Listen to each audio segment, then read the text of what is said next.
خیرکم من تعلم القرآن وعلمہ، تم میں سے بہترین وہ ہے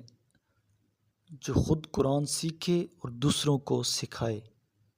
اعوذ باللہ من الشیطان الرجیم،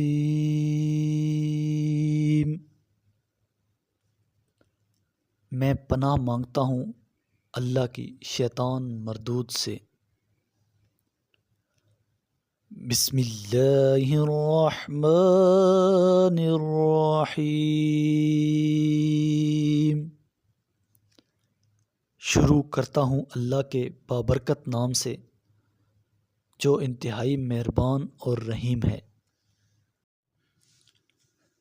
قل اتعبدون من دون اللہ ما لا یملک لکم ضرا ولا نفعا واللہ هو السمیع العلیم، کہہ دیجئے کیا تم اللہ کے سوا ایسی چیزوں کی پرستش کرتے ہو جو تمہارے نقصان اور نفع پر کوئی اختیار نہیں رکھتی، اور اللہ ہی خوب سننے جاننے والا ہے۔ قل یا اہل الکتاب لا تغلوا فی دینکم غیر الحق ولا تتبعوا اہواء قوم قد ضلوا من قبل وأضلوا كثيرا وضلوا عن سواء السبيل، کہہ دیجئے اے اہل کتاب اپنے دین میں ناحق مبالغہ نہ کرو اور ان لوگوں کی خواہشات کی پیروی نہ کرو جو پہلے ہی گمراہی میں مبتلا ہیں اور دوسرے بہت سے لوگوں کو بھی گمراہی میں ڈال چکے ہیں اور سیدھے راستے سے بھٹک گئے ہیں۔ لعن الذین کفروا من بنی اسرائیل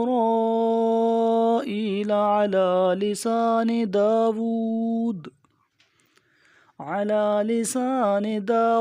وعیسی ابن مریم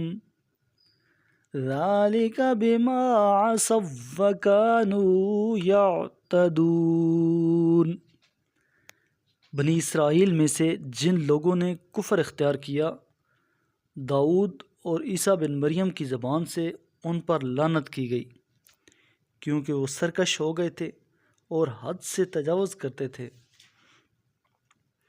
كانوا لا يتناهون عن منكر فعلوه لبئس ما كانوا يفعلون، جن برے کاموں کے وہ مرتکب ہوتے تھے ان سے وہ باز نہیں آتے تھے، ان کا یہ عمل کتنا برا ہے۔ ترى كثيرا منهم يتولون الذين كفروا لبئس ما قدمت لهم أنفسهم أن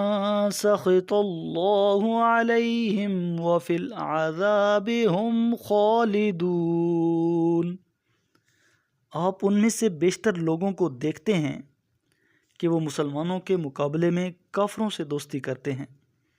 انہوں نے جو کچھ اپنے لیے آگے بھیجا ہے وہ نہایت برا ہے، جس سے اللہ ان پر ناراض ہوا اور وہ ہمیشہ ہمیشہ عذاب میں رہیں گے۔